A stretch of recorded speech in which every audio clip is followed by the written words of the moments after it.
Good evening, and welcome back to Election Night in America, 2022. Tonight, the Democratic Party and the Republican Party faced off in what will be the first national election since Donald Trump lost the 2020 presidential election. Although these elections might not be taking place in a main presidential election year, they're still very important, and they will determine who has control of Congress, as well as who holds the gubernatorial seats in key swing states. In our swing state polls, Arizona has Mark Kelly winning by 4%, Georgia has Herschel Walker winning the race by 1%, Conor Lamb is favored in Pennsylvania by 5%, and in Wisconsin, Sarah Goodluski leads incumbent Republican Ron Johnson by over 6%. Taking a look at our gubernatorial election swing state polls, Stacey Abrams has a 4-point lead over Brian Kemp in Georgia, Jeff Collier leads Laura Kelly in Kansas by 3, Tony Evers is winning in Wisconsin by 2, and Katie Hobbs is on track to win Arizona by 3%. 49% of Americans say the country is going in the right direction, compared to 48% who say it's on the wrong track. This is better than 2020, but still not great for a president. Right now, 44% of Americans view Joe Biden favorably, compared to 52% who view him unfavorably. This is, again, quite solid, but it's better than Trump, but still not anything that would guarantee Democrats having a strong midterm performance. Right now, 39% of voters say that the economy was the main issue when they voted today, compared to 27% who say it was healthcare. 22% said racial issues, and 12% of voters listed other issues. That being said, the polls have just closed in their 7 p.m. Poll closing states, and we've got some critical races to watch, including the Georgia gubernatorial election as well as the Georgia Senate race. So, it's now time for 7 o'clock Senate projections. In Vermont, Patrick Leahy has defeated Lawrence Zupin, no surprise here, winning easily. Indiana, Todd Young will defeat J.D. Ford, the state senator. Nothing too crazy going on here. In Kentucky, Rand Paul has defeated Charles Booker. Booker raised a lot of money, but really nothing came out of it for him, as he's leading right now, but is going to lose the Democratic areas of the state report first, and he's going to lose this race. Tim Scott in South Carolina wins re-election, defeating Crystal Matthews. Scott's currently losing the race as well, but that's going to change as the more Republican counties come in. So in Georgia, RAPHAEL Warnock is currently holding a lead over Herschel Walker, is currently trailing Herschel Walker, excuse me. Walker has nearly 2/3 of the vote, or a little more, nearly 2/3 of the vote, excuse me, for him. And it's now time for 7 p.m. gubernatorial projections, excuse me. And in Vermont, Phil Scott, the Republican, winning re-election here by a lot. Now you might be confused here because Vermont is a more Democratic state, but Phil Scott is a liberal Republican, governs almost as a Democrat anyways, and he's going to defeat Dave Zuckerman, who lost to him in 2020. And then in Georgia, it's too early to call, rather. Brian Kemp leads Stacey Abrams with 24% of the vote in. In South Carolina, Joe Cunningham currently leads Henry McMaster by a little bit, with around half the vote in. It's too early to predict a winner there. So we still have not really a clear picture of what the Senate's going to look like as of right now. Georgia, our key race that we're watching, is too close to call. And in the gubernatorial elections, we have only called Vermont for the GOP. South Carolina and Georgia remain too close to call. North Carolina, Ohio, and West Virginia are the states that are closing their polls right now, and we have some key calls in the Senate. So right now we can report North Carolina too close to call. Sherry Beasley has a trailing Ted Budd, excuse me. It's very early on there, and Tim Ryan in Ohio has a lead over Josh Mandel with 2% of the vote in, but those votes are basically only coming in from Cleveland, so this is to be expected. In the state of Ohio, it's currently too early to call the gubernatorial election. Nan Whaley has a narrow lead over Mike DeWine, or has a lead over Mike DeWine, not very narrow, but again, this race is going to be narrow because Whaley's lead is only coming from a couple precincts in Cleveland. So right now, the Senate is, again, too early to decide who's going to win the Senate, to have control of the Senate. But we've had 3 calls for the GOP and 1 for the Democrats. Now, in our governor's races, again, we've only called 1 race, and it's Vermont for the Republicans. 3 states are too close to call for the Democratic Party. So, we now the polls have just closed on their 8 p.m. poll closing states, but we've got quite a few to get to. So in Connecticut, Richard Blumenthal winning, defeating Robert Hyde. in this state. This is to be expected. Blumenthal had a little bit of controversy. He made a couple of statements on the campaign trail that alienated a couple of voters, but still going to win a re-election here in Connecticut, a very blue state. Illinois, Tammy Duckworth has defeated Bill Brady in this state, winning re-election easily. In Maryland, Chris Van Hollen has defeated Kim Klacik, and yeah, he's going to win there. And in Alabama, Mo Brooks has defeated Chris England in that race. Very early on, Mo Brooks actually has, or Chris England has a narrow lead, but that's because these Democratic areas are coming in before Republican areas. But it's we're obviously going to expect a win for the GOP here. In Missouri, Eric Greitens wins this race easily. Again, this is one of those instances where we see someone trailing, but we can see that the votes are not where they need to be for the party that's leading, because these areas are smaller. The Democratic areas in Missouri are smaller, and they're not getting the insane margins they need in those areas to win. So we're going to call this race prematurely for Eric Greitens. And yeah, in Oklahoma, James Lankford has defeated Joe Dorman. Lankford is going to win. Right now, he's on track to win every county, although Oklahoma County is within 3%. In Florida, it's too early to call who's going to win there. Stephanie Murphy said she was going to run, then she decided against running, and then she ran because she said that she did think that she can beat Marco Rubio. She is currently winning, but only 7% of the vote in there.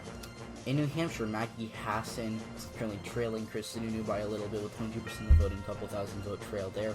Conor Lamb unexpectedly beat John Fetterman out for the Democratic nomination in the state of Pennsylvania. He is currently leading Ryan Costello. And yeah, so it's now time for our 8 o'clock p.m. gubernatorial projections. In South Carolina, Henry McMaster defeats Joe Cunningham. Cunningham ran a strong campaign, but it just wasn't enough to win a state like South Carolina over such a Republican lean. In Ohio, Mike DeWine has defeated Nan Whaley, as expected. It was supposed to be close, and it is going to be close, but he was always favored over Whaley, and he's going to win that race. In Maine, Janet Mills has won re-election to her seat as governor, defeating Paul LePage by a little bit. John King in Maryland has won, defeating Robin Ficker. This is a gain for the Democrats, their first of the night. This is because Larry Hogan, the incumbent Republican governor, was term limited, and John King came in and won that seat for the Democrats. In Rhode Island, we can project Daniel McKee has defeated Alan Fung, who has tried to run for some state office in Rhode Island in the past, but unfortunately for him, it never really became a thing for him, as he has lost all his races. However, in Alabama, we can project Kay Ivey, who ran unopposed, will win re-election here. In Massachusetts, Charlie Baker, the blue state Republican, defeating Ben Downing. Downing ran a strong campaign. He did a little better than people thought. He's doing a little better than people thought right now, but Baker's still going to win no matter what. In Oklahoma, Kevin Stitt holding this seat for the Republican Party. He's defeated Mary Brannon in this race. So it's a little closer than the Senate race, and Brandon's actually on track to win Oklahoma County by around 6%, but still a race that the Republicans are going to win easily.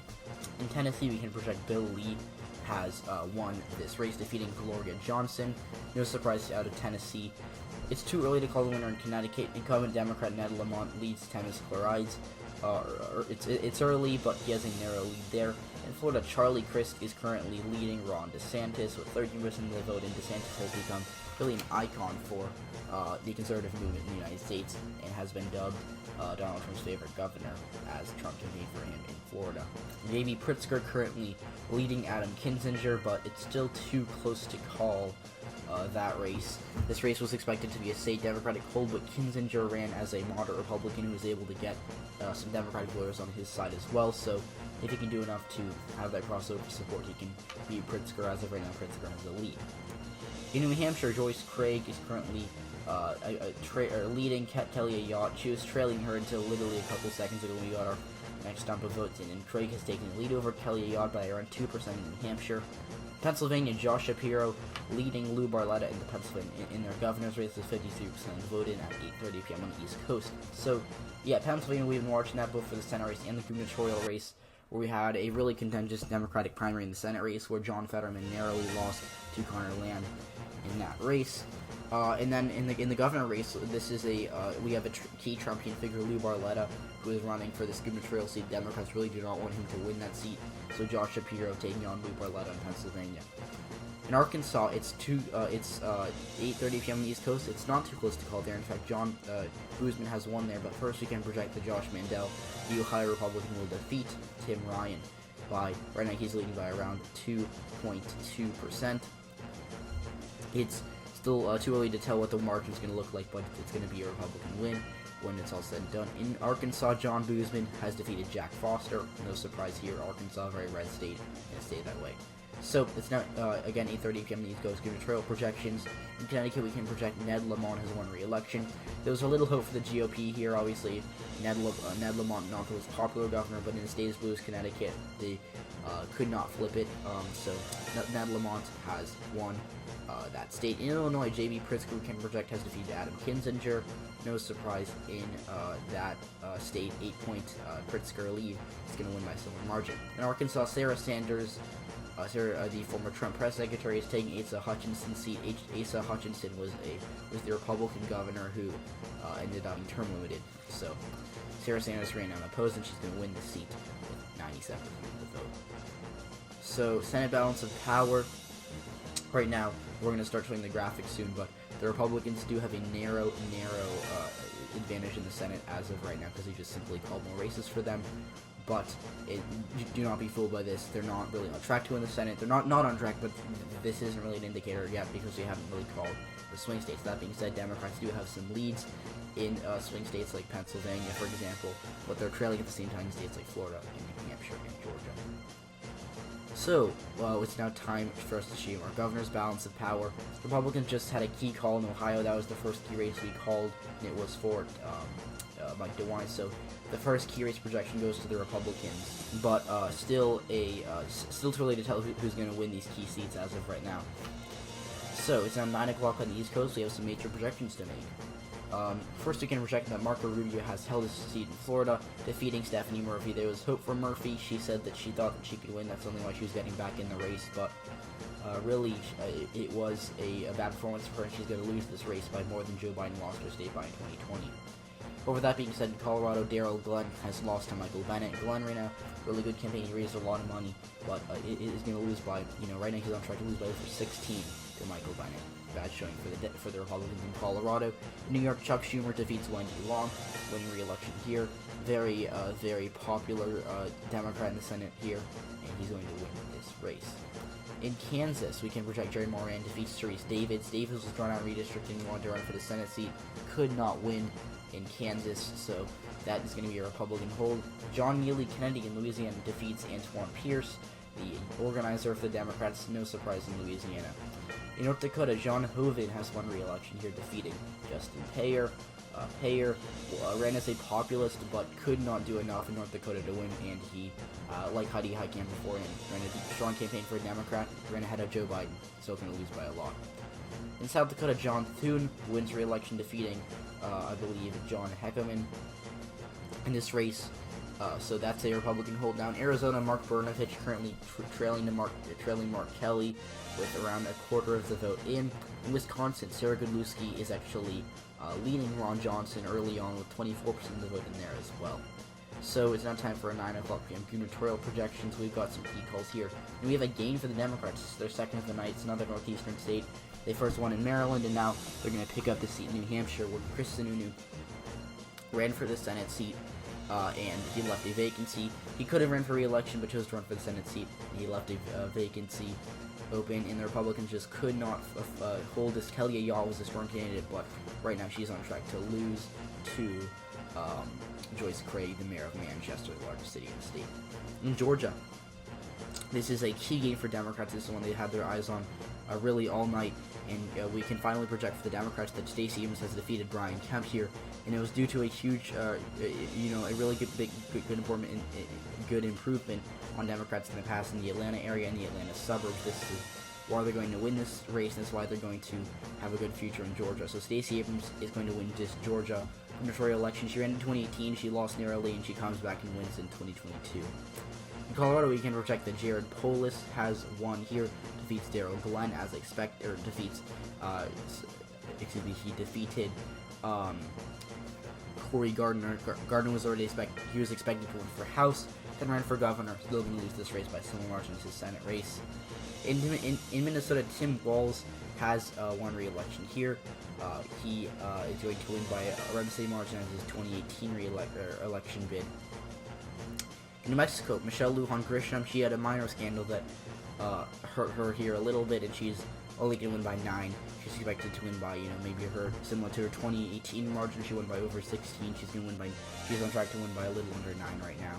But still a win for Democrats. In New York, Bill de Blasio primaried Andrew Cuomo, and he is actually going to win this race. It was a divisive primary for Democrats, but he's going to win this race no matter what. Cuomo, again, had a lot of scandals, whether it be the nursing home scandal or his sexual assault allegations. But either way, Democrats hold the seat. In Nebraska, Brett Lindstrom will win this seat. He defeats Bob Christ. Christ ran for governor in 2018, had a strong showing for a Democrat in Nebraska, but nevertheless going to lose that race again. In South Dakota, Kristi Noem has won re-election here. She was a target for Democrats mostly because of her unpopularity on the other side and because she had a close race in 2018, but they eventually gave up when it by the time the summer ended, and this is now a safe Republican hold. In Texas, Greg Abbott winning re-election here by a lot. He's winning by 6 with I believe, with 19% of the vote in, and that's only going to get redder, so Greg Abbott could be on track for another double-digit victory in Texas. In Wyoming, Mark Gordon has defeated Mary Throne. No surprise here from the state that I think most of us know it doesn't exist, but I'm just going to have to pretend it exists because, government stuff is scary. Now in Arizona, it's currently too early to call a winner there. Katie Hobbs is currently leading Kimberly Yee. This was a really tough race for both of them. They were both strong candidates running against strong candidates, so it's going to be interesting to see who wins this race. We've got our eyes on this race. We'll keep you posted here. In Kansas, Laura Kelly, the Democratic incumbent in a red state, trying to fend off a strong challenge from Jeff Collier. Kelly has a big lead right now, but only 9% of the vote in. Michigan, Gretchen Whitmer, the Democrat, leading James Craig early on with 9% of the vote in there. In Wisconsin, Tony Evers, a pretty popular incumbent Democrat who really is in a Biden state, but it's a really close state, and he's being targeted by a lot of Republicans, including Sean Duffy, the GOP nominee, trying to unseat Tony Evers in Wisconsin. So now we'll update on the Senate balance of power. Republicans have an advantage here, 43 seats for the GOP, 42 for the Democrats. So again, the Republicans are a seat ahead of the Democrats, but we're still going to have to wait for these key calls, these key swing states. Now, the governor's balance of power is a little closer. It's a tie, 18 seats for the GOP, 18 for the Democrats, 26 seats needed for majority in the NGA, 25 would be a tie. So, in Iowa, Montana, Utah, and Nevada, the polls have closed there. But first, we've got some key Senate projections. In Georgia, RAPHAEL Warnock has held the seat for Democrats. This was a key part of the GOP path to victory. They need to, flip a Democratic seat or not gain at least one seat to flip the Senate. And Georgia was a key opportunity that presented itself for a very long time to do that. And Warnock ended up winning this race. He's on track to win by around 2%. He's winning by 0.6 right now, but he's going to win by a similar margin to 2021 runoff amount. In Arizona, Mark Kelly has defeated Mark Brnovich in this race. Kelly has a 4-point lead as of right now, and Brnovich just didn't do enough to get the Trump base down. He's going to lose that race. In New Hampshire, Chris Sununu has defeated Maggie Hassan, so, we said Georgia was really bad for the GOP. Well, New Hampshire's bad for Democrats because they're only at 50 seats, and if they not lose a seat, that's very bad news for them. So New Hampshire, Chris Sununu right now wins that race. Huge call from the GOP. In Iowa, Chuck Grassley has won re-election here, defeating Cindy Axne. He had a primary challenge, but he still is going to win this seat, and he's going to actually come close to winning Johnson County, which was the only county he lost in 2016. In Utah, Michael Lee is going to defeat Jenny Wilson, the mayor of Salt Lake County. It's close right now, but that's because the Democratic areas usually come in first more than GOP areas. So Utah, 10:08 p.m. on the East Coast. Check it. GOP wins that seat. It's currently too early to call who's going to win Nevada. Adam Laxalt leading with 1% of the vote in here. So yeah, now it's again 10 o'clock on the East Coast. We've got some key governor projections. In Pennsylvania, we've got a hold for the Democrats. This is key Josh Shapiro, the Attorney General of the state, or the Secretary of State of Pennsylvania, excuse me, not the Attorney General, has defeated Lou Barletta. This was a keyhole for Democrats, and they needed this. In Florida, Ron DeSantis defeats Charlie Crist here, as expected.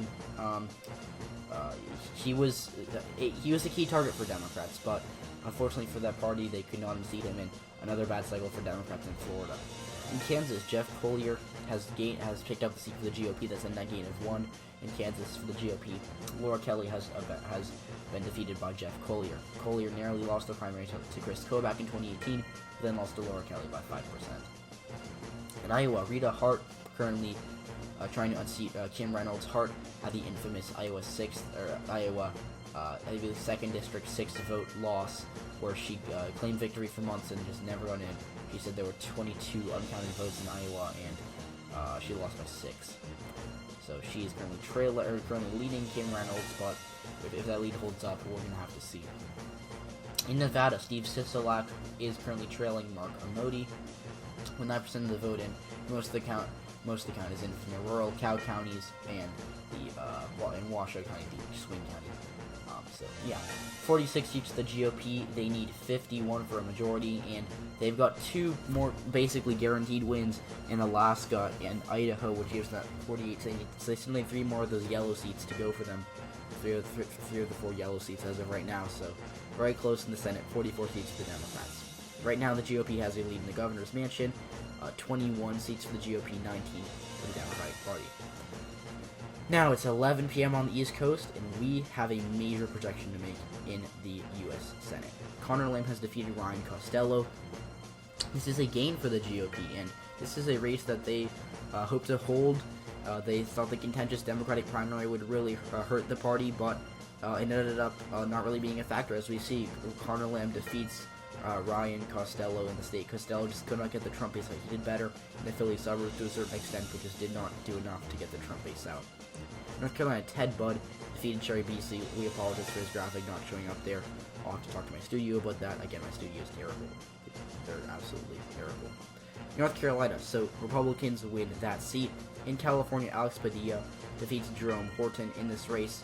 Horton was another Democrat who ran here, and Padilla is going to win re-election. In Hawaii, Brian Shaw is defeating Cameron Cavasso in this race. Safe blue race, going safe blue. In Oregon, Ron Wyden defeats Joe Ray Perkins. Perkins, who is actually a supporter of the QAnon conspiracy theory, got a lot of media attention, but never really had the poll numbers to suggest Oregon would be competitive. In Washington, Patty Murray defeating Chris Vance in this race. Patty Murray wins re-election easily. No surprise there. In Idaho, another no surprise race.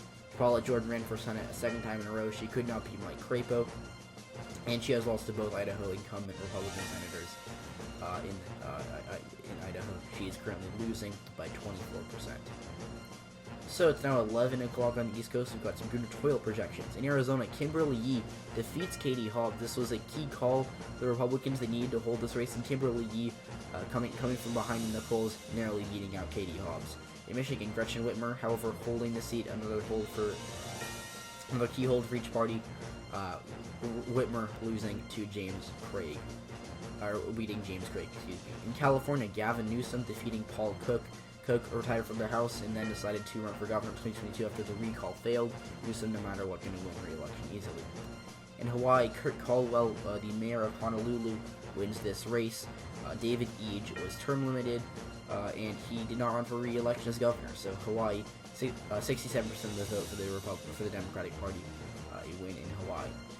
The Democrats. In Oregon, Ted Wheeler defeating Bud Pierce. No surprise here. Again, we saw a retiring Democratic incumbent in Kate Brown. However, it really was never competitive based on the polling numbers we saw. In Iowa, Kim Reynolds, keyhold here, defeating Rita Hart. In Idaho, Brad Little, Michelle Stedman has lost her race to Brad Little. So, 49 seats for the Democrats, 48 for the Republicans in the Senate. It's really going to all come down to, my eyes, Nevada and Wisconsin. We've got 49 seats for the Republicans, but likely winning Alaska. And in Nevada, the Democrats are currently trailing. In Wisconsin, they are leading. 24 seats for the GOP at the gubernatorial level. My apologies, Arizona should be red in this graphic, but either way, 24 for the GOP. They are 1 away from a tie, 2 away from enjoy. So, now 1 o'clock on the East Coast, we can project Catherine Cortez Masto defeating Adam Laxalt in Nevada. And with this projection, we can project that the Democrats have held the U.S. Senate for another 50 seats, and Kamala Harris would break the tie, but we still have yet to call a couple of races. In Alaska, Al Gross has defeated Lisa Murkowski, is currently, I believe he is currently leading Lisa Murkowski, with our Democratic areas of the state coming in first. But this is interesting because we have Murkowski, Gross, and another independent Republican running, Kelly Toshiba, who actually beat Murkowski in the primary, trying to run this race to pick up, I guess, a seat from a more moderate Lisa Murkowski, who she says has not tied herself enough to Trump in a state like Alaska, which is very red. So interesting race going on in Alaska, a lot to keep track of there, I'll keep you posted.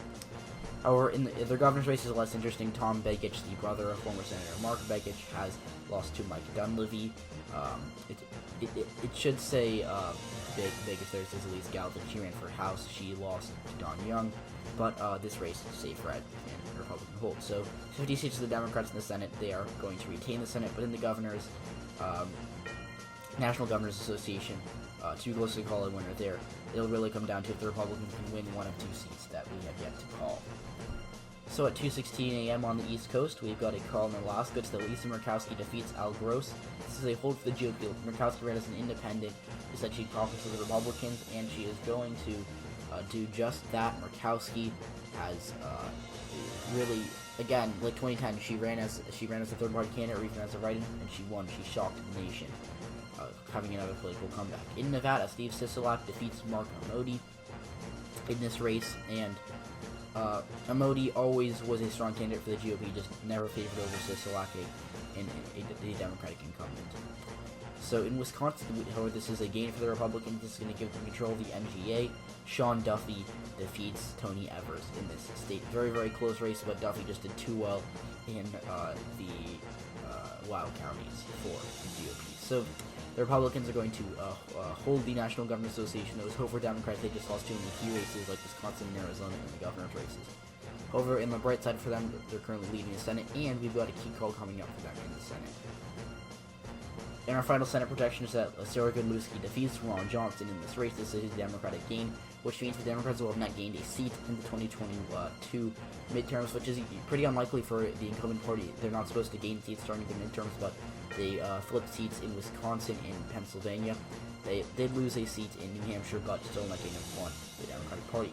In the current Senate makeup, the purple states have 1 Democrat, 1 Republican, and the red states have 2 Republicans, the blue states have 2 Democrats. So the Democrats in this election solidified the Rust Belt for them. They won Wisconsin, they won Pennsylvania. The Republicans, however, made inroads in the Northeast, like they won New Hampshire in 2022, and they won Maine 2 years prior to 2020. Susan Collins had a big win there.